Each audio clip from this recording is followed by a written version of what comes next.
Across the ancient world, dragons took the shape of cosmic monsters: Tiamat, Apophis, the Hydra, and Typhon. These creatures were born not from living memory, but from attempts to explain chaos, disaster, and the unpredictable.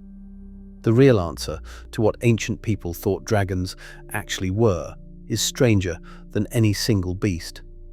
These myths were not about flesh and bone, but about making sense of a world out of control.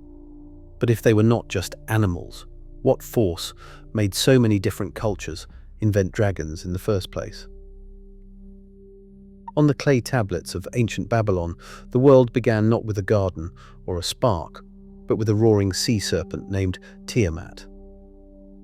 In the Enuma Elish, a creation epic recorded over 3,000 years ago, Tiamat is no ordinary beast.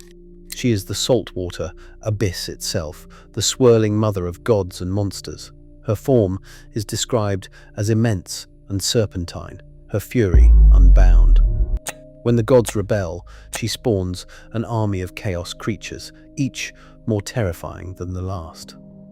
The god Marduk confronts her, armed with a net, the winds, and a bow. The text records that he shot an arrow which split her like a shellfish, and he smashed her skull. From her divided body, Marduk fashions the heavens and the earth. In this myth, the dragon is not prey or predator, but the very fabric of disorder, tamed only through cosmic violence. Her defeat was recited each new year to reaffirm the world's fragile order. Far to the west, Egyptian priests faced a different serpent each night. Apophis coils in the darkness beneath the earth, waiting to swallow the sun god Ra as he sails through the underworld. In the Book of the Dead, spells are written to repel Apophis. Begone. Apophis, you shall not live, I stand over you, my knife in your back. Each morning, the sunrise is proof that Ra's defenders have speared the serpent again, restoring cosmic balance for another day. Unlike Tiamat, Apophis is never truly slain. He is chaos renewed, a threat that demands constant ritual vigilance. Both Tiamat and Apophis reveal how the earliest dragon myths were never about hunting monsters in marshes or mountains. Instead, they gave shape to the invisible forces that made life unpredictable. These serpents were chaos made of flesh, enemies of order, yet essential to the story of how the world exists at all. In the hills of ancient Greece, tales of serpentine monsters tested not the gods alone, but the very order of the world. The Lernaean Hydra, lurking in the marshes near Argos, was no simple beast. Legends describe 9 venomous heads, each one sprouting 2 more when cut, an endless cycle of threat. Heracles, charged with defeating it as one of his 12 labors, found that brute strength alone was useless. Only by cauterizing each stump with fire could he halt the Hydra's regeneration, turning a hopeless struggle into a hard-won victory. The myth lingers in Hesiod's Theogony. Chaos is never conquered easily, and every triumph over danger demands both force and cunning. Yet, the Hydra was only a warning. The true test of Olympus came with Typhon, a terror born from Gaia herself. Typhon towered over mountains, his shoulders bristling with 100 writhing serpent heads. Hesiod writes that fire blazed from his eyes and his voice roared with every sound. Sometimes the bellow of a bull, sometimes the howl of a lion, sometimes a hiss so high it made the gods tremble. When Typhon stormed the heavens, even Zeus faltered. The gods fled to Egypt, taking animal shapes to hide. Only Zeus returned, wielding thunder and lightning. Their battle shook the earth, scattering mountains and scorching the land. In the end, Zeus buried Typhon beneath Mount Etna, where his rage still boils, sending up smoke and flame. Greek dragon tales are not stories of simple monsters, but of cosmic threats that demand a hero's courage. These serpents stand at the edge of chaos, daring mortals and gods alike to restore balance. Later, generations would remember these battles not just as legends, but as the foundation for every tale of knights and dragons yet to come. In the hands of medieval artists, the dragon's shape began to shift from ancient serpent to something altogether new. Illuminated bestiaries from the 12th and 13th centuries, like the British Library MS Harley 3244, reveal a dramatic transformation. Dragons now sprouted vast, bat-like wings, and their tails split into twin forks. The earliest known depiction of a fire-breathing dragon appears in this very manuscript, dated around 1260. Here, the dragon is no longer a simple coil of menace. It is a chimera, winged, clawed, and poised above a flicker of painted flame. Stone carvers followed suit.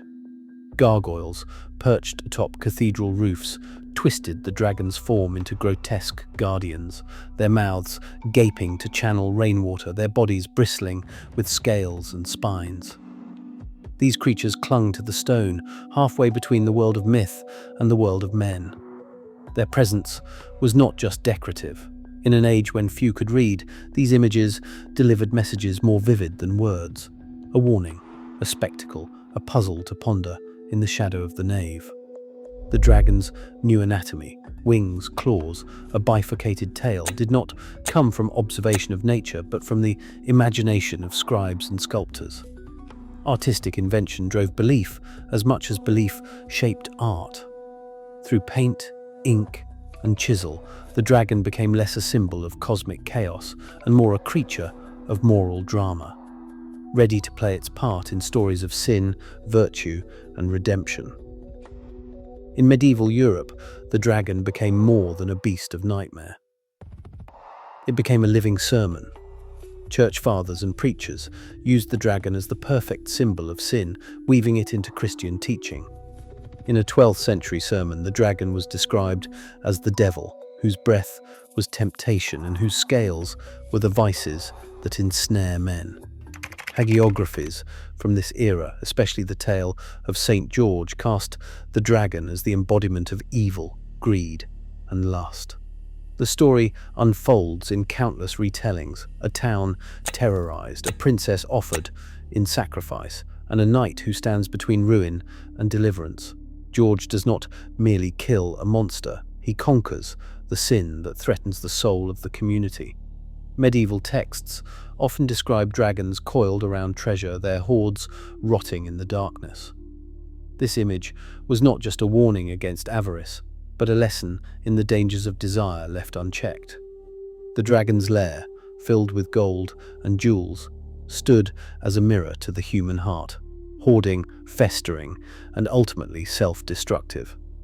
From the pulpit, priests warned that to fall to temptation was to be devoured by the dragon within.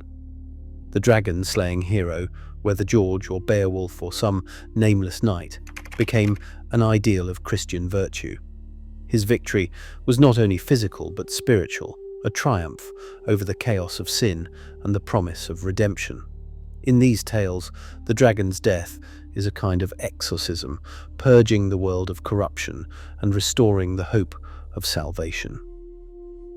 In ancient China, the dragon was not a beast to be feared or defeated, but a living emblem of harmony and power. Early depictions from the Shang and Zhou dynasties, dating back to the 2nd millennium BCE, show the dragon, known as Long, as a sinuous, cloud-chasing figure, often coiled among thunder and rain motifs on bronzeware and jade. These forms were not random decoration. Each line and scale signified a force that brought rain to the fields, filled the rivers, and made the land fertile. The dragon's blessing was essential in a world where drought could mean disaster. Among these early images, Yinglong stands out, a winged dragon said to have helped the legendary Yellow Emperor tame floods and establish order. The earliest references to Yinglong appear in the Shanhai Jing, a text compiled during the Warring States period. But the motif stretches back even further, echoing in the jade carvings and oracle bones of the Shang. Unlike the fire-breathing monsters of the West, Yinglong's wings represented the heavens' response to a just ruler, reign for the people, stability for the realm. Over centuries, the dragon became inseparable from the idea of authority itself. By the time of the Yuan dynasty, only the emperor could display the five-clawed dragon, a law reinforced by the Ming founder, the Hongwu emperor, and later by the Qing. The five claws set the imperial dragon apart from the four-clawed versions allowed for nobles and the three-clawed dragons found on common goods. The penalty for overstepping this boundary was severe. In the Qing period, even a single extra claw on a robe could mean execution for an entire family. Imperial dragon robes, flags, and palace carvings all bore this exclusive symbol, a constant reminder of the emperor's claim to the mandate of heaven. The dragon in China was not a monster to slay, but a blessing to honor, proof that a dragon's meaning says more about a culture's values than about any real creature. Where Europe's dragons threatened destruction, China's dragon offered rain, order, and the promise of prosperity, its image woven into the very fabric of imperial power. Across the Australian continent, stories of the rainbow serpent ripple through the land, carried by generations who see its presence in every river bend and rain-soaked plain. In some traditions, the rainbow serpent carved out waterholes and valleys as it moved, shaping the very earth beneath the feet of its people. Its scales shimmer with the colors of the sky after a storm, a reminder that water, life itself, flows where the serpent wills. At rock art, sites like Juliri in Arnhem Land, ancient images of the rainbow serpent stretch across shelter walls painted in ochres and whites by hands that understood the land as alive and sacred. These sites are not relics but living places, where elders teach that the serpent is both creator and custodian. Its stories warn of the need for respect. Break the law, pollute a waterhole, and the rainbow serpent may withdraw its blessing, bringing drought or disaster. Far from Australia, high in the Andes, another guardian coils beneath the surface. The Amaroka, sometimes called Amaru or Katari, waits at the bottom of lakes and rivers, a double-headed serpent whose body bridges worlds. In Andean myth, the Amaroka is not only a water dweller, but a boundary crosser, linking the earth to realms below and above. Its heads often bear the faces of pumas or birds, its body feathered or scaled, a fusion of all that moves between sky and stone. Archaeological sites like Tiwanaku's Gateway of the Sun show the Amaroka emerging from the earth, flanked by symbols of rain and fertility. For the Inca and their neighbors, this serpent was a keeper of knowledge, a force that could bring both abundance and ruin depending on how humans treated the land. In both hemispheres, these serpent guardians are more than monsters or mere symbols. They are woven into the cycles of water, growth, and survival. Their stories teach that the health of people and the health of the land are bound together. Even now, ceremonies and teachings about the rainbow serpent continue, with custodians passing on laws for caring for country, a tradition as enduring as the rivers themselves. These myths reveal a worldview where dragons are not foes to be vanquished, but ancient partners in the ongoing work of creation and stewardship. On the riverbanks of ancient Sichuan, farmers sometimes uncovered enormous bones, long, curved, and heavy as stone. To them, these were not relics of an ancient world, but the remains of dragons. In the 3rd century BC, the historian Chang Ku recorded the discovery of such bones, calling them longu, or dragon bones, and describing how people ground them into powders for medicine. The landscape itself seemed to confirm the legends. Giant jaws and rib fragments emerged from red earth, too big for any familiar animal. Centuries later, in the Song dynasty, the scholar Shen Kuo encountered similar fossils in Shanxi province. Shen Kuo, a keen observer of the natural world, proposed a radical idea. These bones belonged to creatures that once lived but had vanished from the earth. He wrote, "There are old bones in the earth, different from those of any living animal." This was not just curiosity, it was an early step toward paleontology, centuries before the word existed. Yet most of his contemporaries held fast to tradition, seeing dragon bones as proof of myth rather than evidence of extinction. In the West, Adrienne Mayer would later trace how ancient Greeks and Romans too stumbled upon the fossilized remains of giant mammals and marine reptiles. Without a concept of deep time, they filled the gap with stories of monsters and heroes.